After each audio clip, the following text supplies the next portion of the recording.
If the rain came down, tell me, do you grab an umbrella? I pledge allegiance or would you to just the say flag. skip it and battle the bad weather? I was born from a deaf city and where the people colorblind just wish player. they had better If Willie options. Lynch were to find me on this stage, he would Lavender carve body out fragrance is the greatest tasting temptation. It drips hang from the her lips to lifeless form. ornament. I just want to be Everything else someone is special. failed. God will give me heaven. Not implying that I'd be perfect, but just a better half of his reflection. An investment This is a race. that the time he paid for. Why the color of my skin has been passed on like black batons clenched into the palms of my ancestors for generations have and a generations have been running. As if And my I daughter really or don't mom go missing me, I'd be looking, filling both of our prescriptions. How do you seizing men and foaming mouths and tame rabid hearts to turn to confuse opaque souls to make the invisible strands of my intellect and personality. And that's a sin I will spend the rest of my existence atoning for, committing sin against the very character of God, paraphrased on the one of his Through ink, I let my soul bleed and cover the empty spaces that no one else can see. How every trick in Darling, life you is do a things star to me that I could never imagine. How every time we choose to rain over the stage we pour, cascading as a tsunami that knows no bounds, we flood.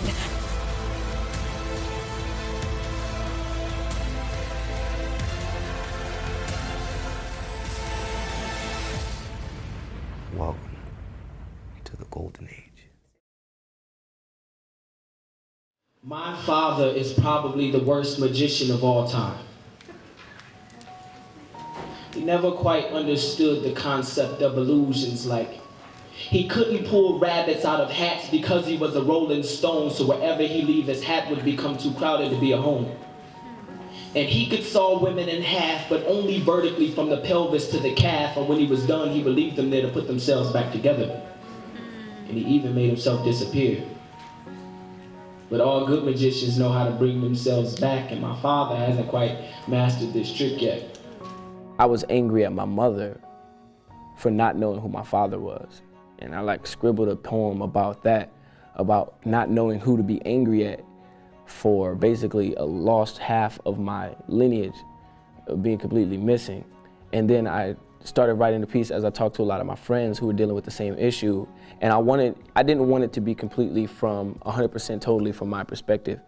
I wanted it to be a poem from a fatherless generation. Why must men with my colored skin be almost content with this stigma? Too many plus signs on pregnancy tests have caused black men to subtract themselves from the family equation, thinking that it's cool to divide two legs until they realize it equals additional multiplication and their responsibility will grow exponentially. But black men never been too good at math anyway, right? I know men with better relationships with their guns than with their sons. Show side pieces more attention than they do the lives they created. My whole life I have hated, living as a spitting image of a man I've never seen before. I've never seen his face, so he's never been in my dreams before, so I can't even fantasize about what life is like having a father. My mom was always enough for me. It wasn't until I started becoming older and I started to think about my own children that I'll have someday, or the wife that I'll have someday. And I started thinking about how it would affect the way that I treat her, or how it would affect the way that I treat my children. And I felt disadvantaged. I felt like handicapped, especially in a time like this where I'm in my 20s and I'm starting to become the man that I'm gonna be for the rest of my life, or the man that that's gonna define the rest of my life. I don't have his guidance. I don't have that guiding hand, or those words of advice from a male that can to give me solace. It hurts to say that 9 months after you made my mother's legs play church in state, you wasn't there because you had something better to do. And I guess for the past 21 years, you've had something better to do. I wish my mother would have met someone better than you. I am better than you. My son will be better than you. Sometimes I want to cry, but I'm stuck in my pride. You sacrificed your only son, but you're nothing like God. Because he gave his son to die for sin. You left your son so you could go bathe in it. Then you became a slave in it. You probably dig your grave in it. I have skeletons in my closet more alive than you are to me. I have imaginary friends that are realer than you are to me. I have ex-girlfriends that are closer than you are to me. It's not hard to see that the salt from my fatherlessness is strangling my arteries. I can taste it in my tears. I've tasted it for years. You couldn't even leave me with big shoes to fill. Instead, seeing her raise my sisters, raise my 4 brothers, my 2 sisters, just gave me the most amazing feeling towards women that they can do anything and that they're the most powerful people on this planet.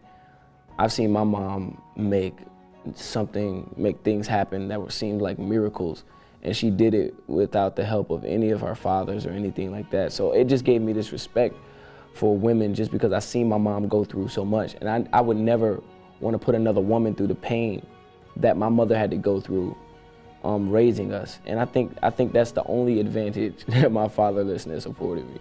So now I have to create my own shoes. I make sure I'm always on my job so I can leave my son with work boots. I make sure I make sure his only father is not our father. I make sure he never has to tell his mother Happy Father's Day. I make sure he never gets angry at Luther Vandross because he never danced with his father the first time. My father will probably never hear this point. But just in case he does, I have one last thing to say. My name is Mickale Earl Joseph Nelson, and I am yours. These freckles on my face are yours. This redness in my chin hair is yours. This lightness of my skin is yours, and I am yours. I am yours. But my life has been perfect without you, and it will continue to be perfect with or without you.